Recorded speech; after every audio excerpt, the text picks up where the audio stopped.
Over $11 billion in value wiped out, customers frustrated, and once loyal workers walking out. Yet just a decade ago, Starbucks seemed unstoppable, spinning Seattle roots into a global caffeine empire.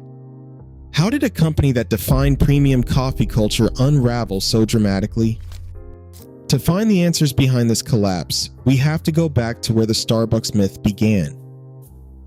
In 1971, three friends, Jerry Baldwin, Zev Siegel, and Gordon Bowker, opened a small shop in Seattle's Pike Place Market. Their goal was simple: sell high-quality coffee beans and equipment to a city that barely knew the difference between Robusta and Arabica.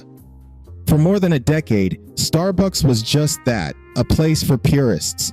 No espresso bar, no pastries, and not a single frappuccino in sight. The aroma of roasting beans filled the cramped space, drawing in curious locals and the occasional traveler. But the pace was unhurried, the ambitions modest. Everything changed in 1982 when a young New Yorker named Howard Schultz joined the company as Director of Retail Operations and Marketing. Schultz saw something in Starbucks that the founders had not fully imagined. On a trip to Milan in 1983, he stepped into the heart of Italian coffee culture. Bustling espresso bars where neighbors gathered, conversations lingered, and the daily ritual of coffee was woven into the fabric of community life. Schultz returned to Seattle convinced that Starbucks could be more than a retailer. He believed it could become a third place, not home, not work, but a welcoming space where people could connect over a cup of coffee. The founders were not convinced. Starbucks was about beans, not beverages. Schultz left to start his own venture, Il Giornale, modeled after the Italian cafes he admired. His espresso bar was an instant hit, proving that Seattle was ready for something new. By 1987, Schultz had raised $3.8 million, with help from investors like Bill Gates Sr., to buy Starbucks outright. He merged it with Il Giornale, blending the old company's expertise with his own vision for a social, cafe-driven experience. From that moment, the soul of Starbucks was set. The company's DNA fused the craft of coffee with the idea of belonging. Schultz's third place was not just a marketing phrase. It was a promise to create community, one cup at a time. Before the world knew Starbucks as a global icon, its identity was forged in the narrow streets of Pike Place and the crowded espresso bars of Milan, shaped by a restless founder who believed coffee could bring people together in ways America had not yet seen. Starbucks' ascent in the 1990s and the early 2000s was nothing short of astonishing. Storefronts multiplied across American cities, then leapt oceans.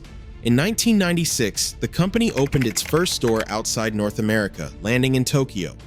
3 years later, the Green Siren appeared in Beijing, introducing China to the idea of a Western-style coffee house.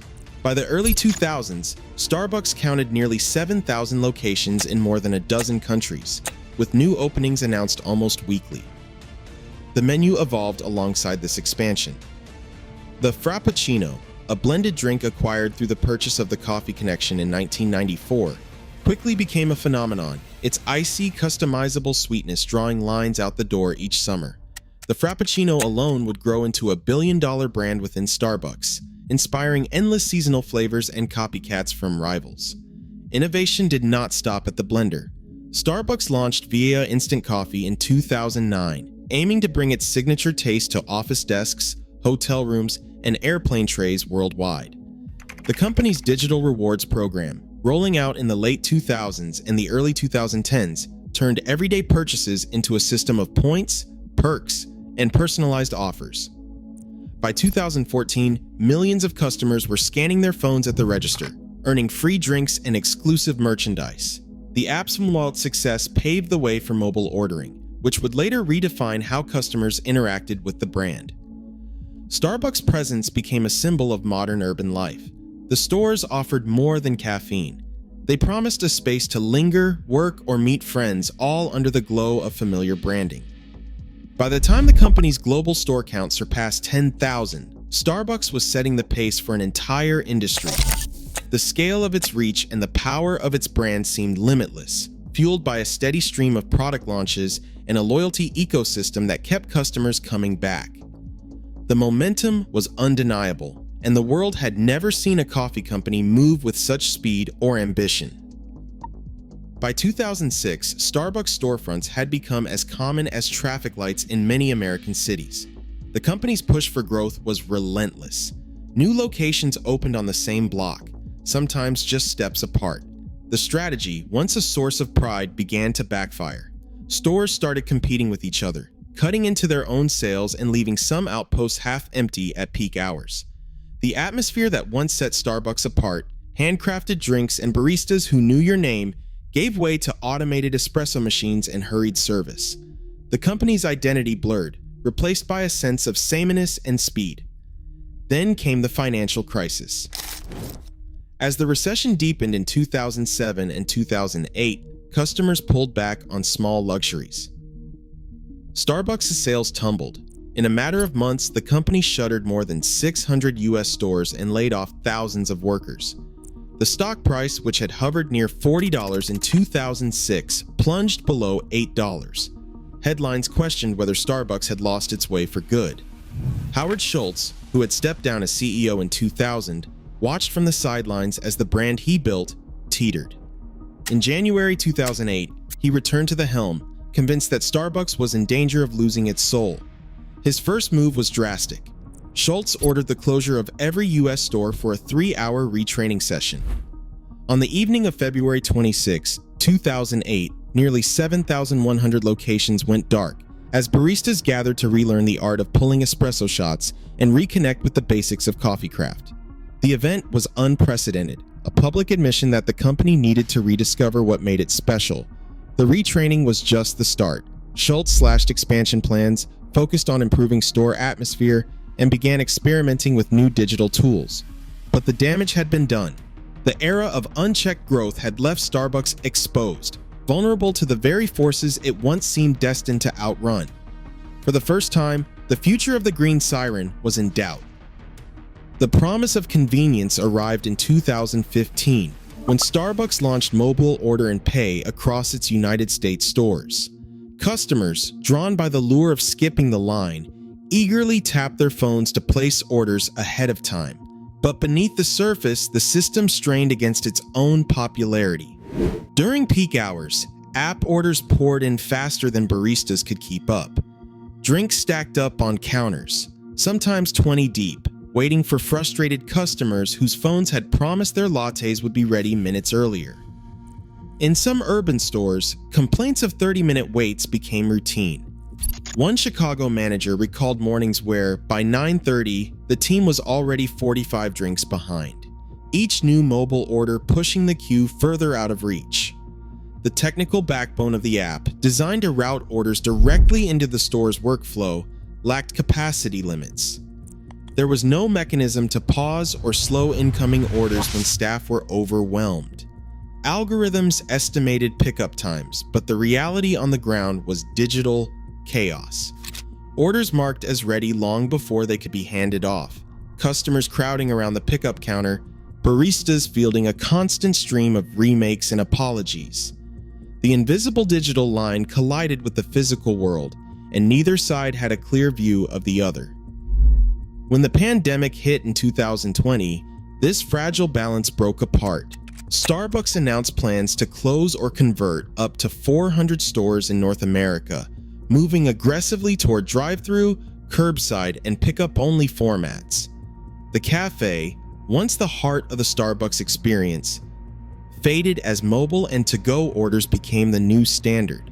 For many frontline workers, the shift brought relief from crowded lobbies but introduced new challenges: higher order volumes, relentless pace, and the loss of small daily connections with regulars. Digital engagement soared. By late 2021, over a quarter of all transactions flowed through the app, but the trade-off was clear. The third place was now a pickup shelf, and the sense of community that once defined Starbucks grew harder to find. The pressure on staff, already mounting, would soon reach a breaking point. At a quiet Starbucks in Buffalo, New York, a handful of baristas gathered after hours in the fall of 2021. Their group chat buzzed with stories of missed breaks, overflowing mobile orders, and a sense that no one at headquarters was listening. For months, they had worked through staff shortages and safety scares, making lattes behind plexiglass while customers crowded the pickup shelf. But the breaking point was not just exhaustion. It was the feeling of being invisible in a company built on connection. Word spread quickly. The Buffalo crew filed paperwork with the National Labor Relations Board, launching the first union campaign in Starbucks' modern history. Management responded with urgency. District leaders flew in, mandatory meetings filled the schedule, and anti-union consultants arrived to persuade workers that a union would threaten their flexibility and benefits. Some employees described being pulled aside for one-on-one conversations, while others recorded tense exchanges on their phones. Clips of these meetings ricocheted across social media, painting a stark contrast to the company's public image of warmth and inclusion. Despite the pressure, Buffalo voted yes. Within weeks, stores from Boston to Phoenix began organizing. By late 2024, more than 370 Starbucks locations had unions certified by the NLRB. The movement grew through viral videos of walkouts, workers chanting outside locked doors, and testimonials about burnout and safety fears. Customers and investors alike watched as the Green Apron, once a symbol of community, became a rallying point for labor rights. The company's internal struggles spilled into the open, turning a workplace rebellion into a national spectacle. Dutch Bros, once a regional upstart, now dots highways and suburban corners from Oregon to Texas. In just 3 years, its store count has doubled to more than 850 locations, fueled by a relentless focus on drive-through speed, energetic staff, and a menu built for customization. The chain's growth isn't just a headline, it's a direct challenge to Starbucks' hold on the American coffee habit. While Starbucks still commands the largest share of the market, its pace has slowed. U.S. net new store growth now trails behind rivals like Dutch Bros, which continues to post positive same-store sales even as economic pressures squeeze the industry. The real momentum, though, runs deeper than expansion charts. Gen Z, now responsible for over a third of all away-from-home coffee purchases, is rewriting the rules of loyalty. Surveys show that price matters most. Nearly 7 in 10 Gen Z customers name cost as the deciding factor when choosing their morning cup. Dutch Bros, with its lower prices and local vibe, is gaining favor fast.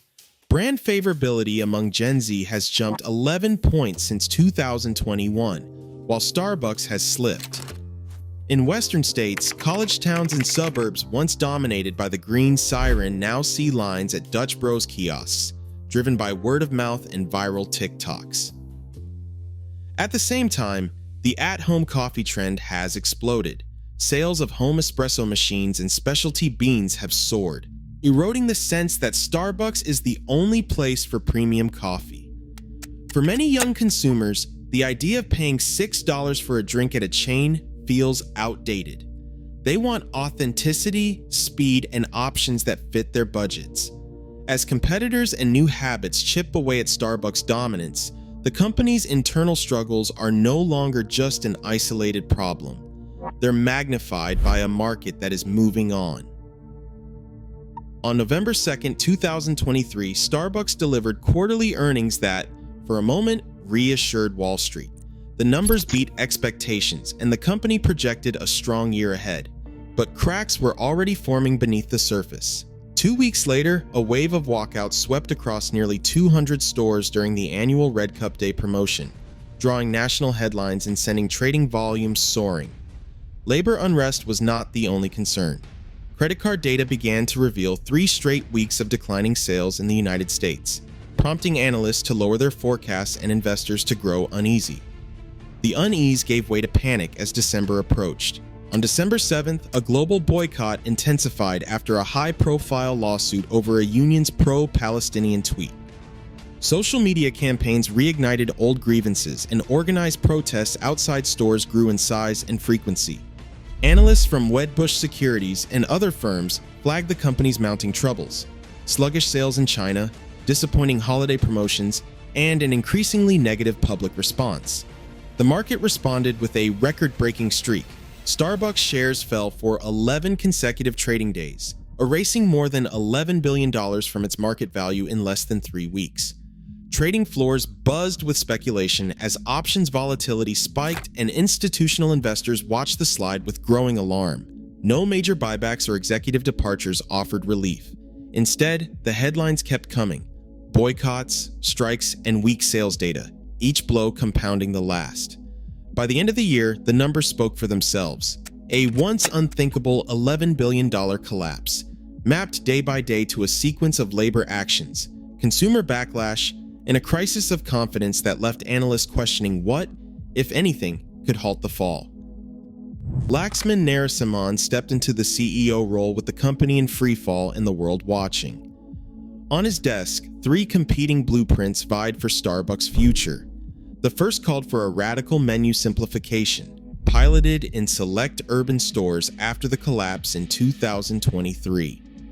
By cutting rarely ordered drinks and streamlining customization, these locations saw drive-through times drop by nearly a quarter and error rates fall. Early numbers showed promise, but the risk was clear. Simplify too far, and Starbucks could lose the creative spark that once set it apart. The second path leaned hard into digital transformation.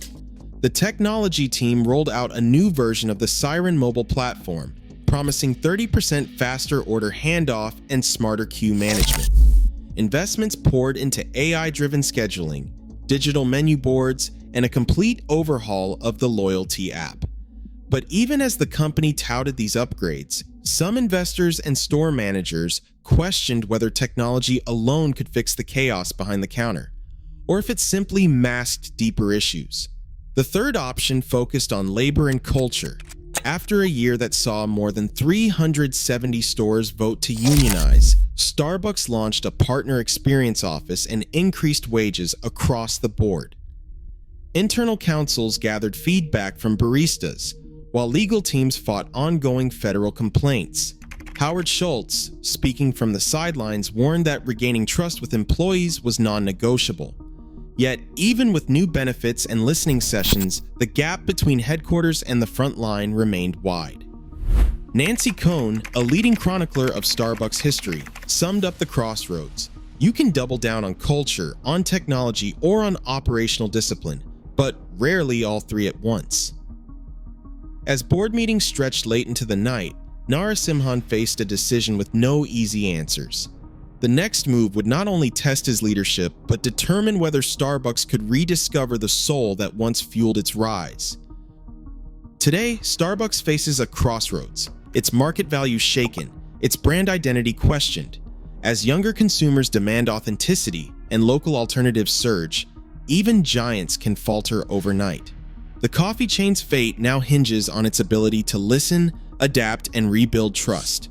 In a world where loyalty is fleeting, staying relevant isn't a legacy, it's a daily battle.